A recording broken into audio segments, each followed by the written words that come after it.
j'espère que tu vas très très bien. Moi ici tout va très très bien, je suis juste un petit peu fatiguée et je ne sais pas si je commence à être un petit peu malade, donc on verra bien dans les jours qui vont suivre.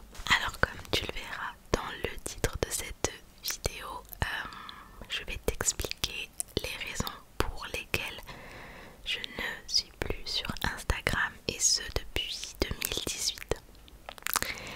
Avant de commencer cette vidéo, c'était assez important pour moi de vous remercier et de te remercier puisque on est 900 sur la chaîne et c'est fou, j'ai envie de te dire, je suis très très contente et merci beaucoup. Donc voilà, j'espère que ça va continuer et j'espère surtout, en tout cas si tu es nouvelle sur ma chaîne, que tu apprécieras mes prochaines vidéos et les divers sujets que je peux aborder parce que c'est quelque chose que j'aime beaucoup faire et de la relaxation aussi, mais j'aime beaucoup parler de certains sujets, donc voilà, tu vas le découvrir petit à petit. En tout cas voilà, merci beaucoup et voilà, donc on va pouvoir commencer cette vidéo sans plus tarder. Alors pendant que je vais parler, je vais essayer parce que j'ai parfois un petit peu de mal à faire deux choses à la fois. Je vais essayer de faire quelques petits bruitages. Et ça c'est une petite boîte de petites perles. Donc je vais essayer de faire ça en même temps et c'est parti pour les explications. Je vais un petit peu te parler du début de l'histoire pour ensuite aller vers la fin de l'histoire, c'est-à-dire la suppression de mon compte Instagram. Alors j'ai créé un compte Instagram, je crois en 2013, en 2012 ou en 2013 et on va dire qu'à cette époque-là, c'était la mode, on va appeler un chat un chat, du fitness, etc. Aller à la salle, au sport, etc.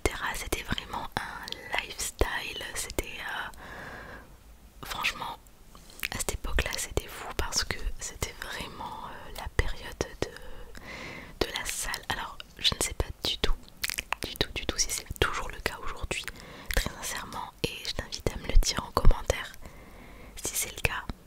Mais à ce moment-là, vraiment il y avait une explosion des comptes fitness, etc. C'était impressionnant. J'avais à ce moment-là 18 ans et il s'est passé quelques années plus tard un élément. Donc jusque là tout allait plutôt bien. Je partageais sur mon compte Instagram du contenu de mon âge, on va dire, rien d'incroyable, mais voilà.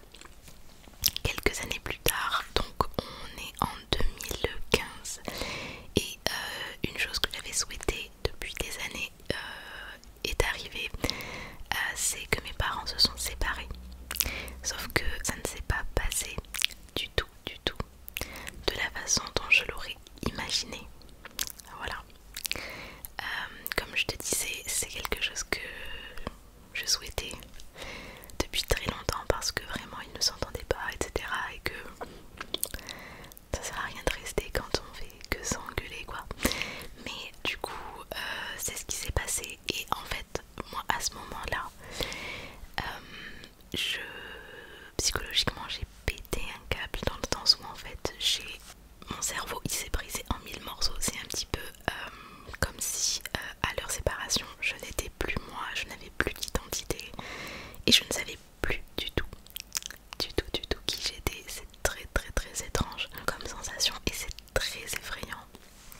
J'étais vide en fait, complètement vide, et quand j'ai essayé d'expliquer ça, j'avais la sensation que le fait que mes parents soient ensemble, et ça faisait moi en fait, ça faisait mon identité. Mes parents ensemble est égal routine, est égal habitude de vie, est égal plein de choses que j'ai toujours connues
ça se voyait en voyant mes photos, mais j'étais complètement perdue.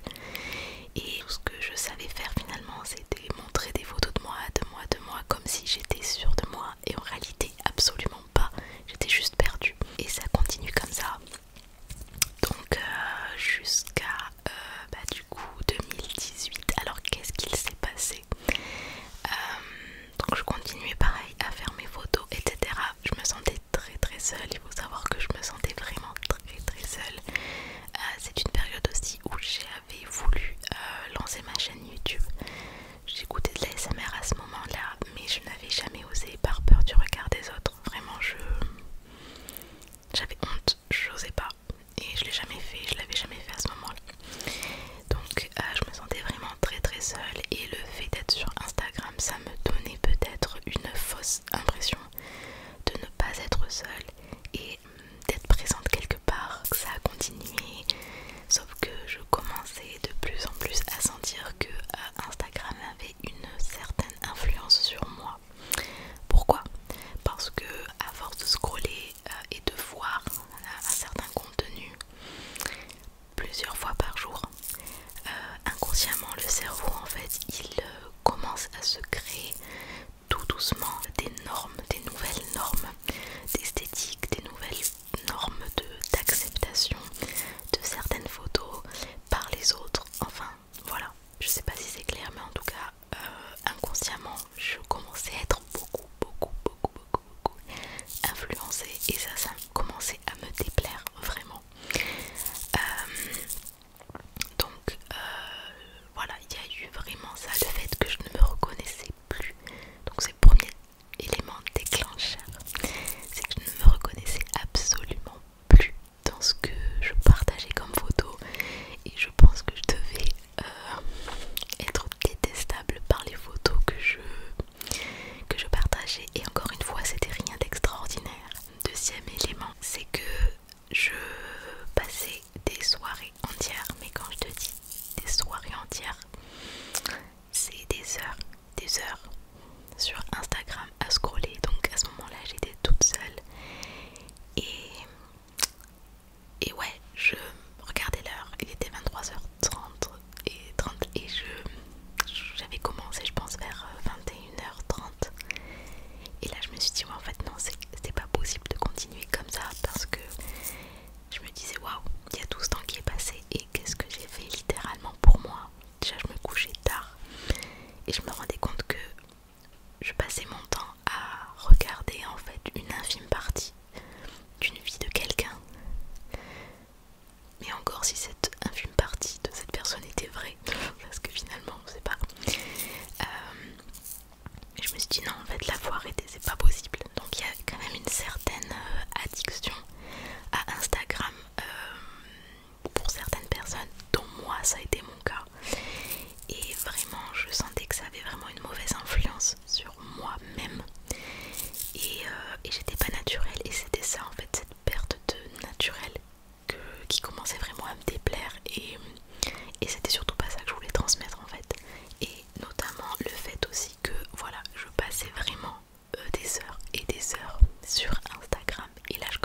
influencer quand même d'une certaine façon et c'était pas bon pour moi, surtout que de base je sais que je peux être facilement influençable, enfin en tout cas depuis toute petite j'étais comme ça. Ça va beaucoup mieux depuis quelques temps, mais c'était plus possible en fait du tout de continuer comme ça. Donc voilà, et je te dis, ça ne m'a jamais manqué Instagram. Donc après, attention, encore une fois, il n'y a pas tout à jeter sur Instagram. Attention, je ne suis pas en train de dire que il n'y a que des mauvaises choses sur Instagram.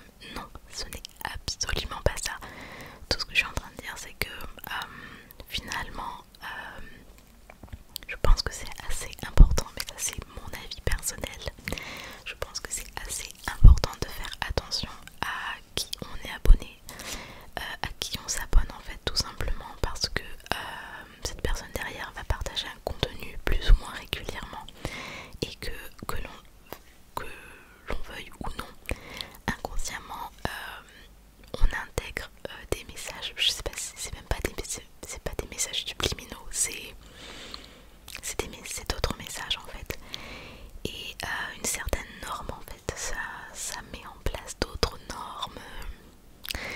Je sais pas si tu comprends ce que je veux dire, mais en tout cas voilà, je trouve que pour certaines personnes en tout cas ça peut le faire, en tout cas sur moi ça l'a fait, donc j'imagine que ça peut aussi le faire sur d'autres personnes. Et en tout cas si tu te reconnais dans mon témoignage, n'hésite pas à le mentionner en commentaire et me dire que toi aussi tu t'es senti comme ça, ou toi aussi t'as supprimé, ou toi aussi tu commences à te sentir mal, enfin voilà.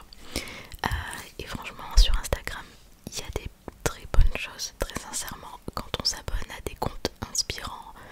Notamment, je pense à mon expérience, j'étais abonnée à quelques comptes très inspirants parce que j'avais tendance, encore un peu aujourd'hui, à voir les choses un petit peu de manière pessimiste, c'est vrai, et ça m'aidait énormément et ça m'a aidé énormément dans une période très compliquée de ma vie à voir les choses autrement, et ça m'a donné de la force, ça m'a donné également de la motivation. Donc très sincèrement il y a des bonnes choses aussi, et vraiment sur les réseaux sociaux, je pense à YouTube, je pense à beaucoup de choses. Les témoignages peuvent beaucoup aider, notamment je trouve que on peut un petit peu s'inspirer des autres quand c'est du bon, quand ça nous aide à aller de l'avant, quand c'est positif. Mais par contre quand ça commence à nous complexer, quand ça commence à nous faire sentir mal, là par contre c'est pas bon. Donc il n'y a pas que du mauvais sur Instagram, c'est juste que ça, je trouve que c'est vraiment une petite partie d'Instagram en fait qui est bonne à prendre. Et c'est vrai que le reste parfois je trouve que c'est trop en fait. Il n'y a pas beaucoup de limites je trouve à certaines choses ou à certaines personnes, et voilà. Donc c'est pas du tout un message culpabilisant, hein. C'est juste que voilà, moi je t'explique juste les raisons pour lesquelles j'ai supprimé mon compte, et je n'invite personne à faire de même. Juste en fait c'est un partage d'expérience, parce que tu peux peut-être te reconnaître là-dedans, comme pas du tout, comme un petit peu, ou enfin voilà, c'est toujours un partage d'expérience, et voilà. Donc il n'y a rien de culpabilisant, et il n'y a pas, voilà, c'est juste expliquer un petit peu moi quelles ont été les raisons pour lesquelles voilà j'ai arrêté Instagram. Et voilà, moi en tout cas pour moi j'ai bien fait, mais voilà, on réagit tous différemment, on a tous des personnalités différentes, des caractères différents, et tout n'a pas le même impact en fait sur chaque personne. Donc voilà, tu l'as pas trop entendu cette petite balle je crois. Donc voilà, sujet clos pour Instagram. N'hésite pas à me dire ce que tu en penses toi, évidemment dans toute la bienveillance, hein. Il n'y a pas de jugement, il n'y a pas de... Voilà. Et voilà, donc pour la prochaine vidéo, je sais pas si ce sera exactement la prochaine, mais je compte faire quelque chose de complètement, j'allais dire complètement différent, non, un truc que je n'ai jamais fait encore sur ma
cours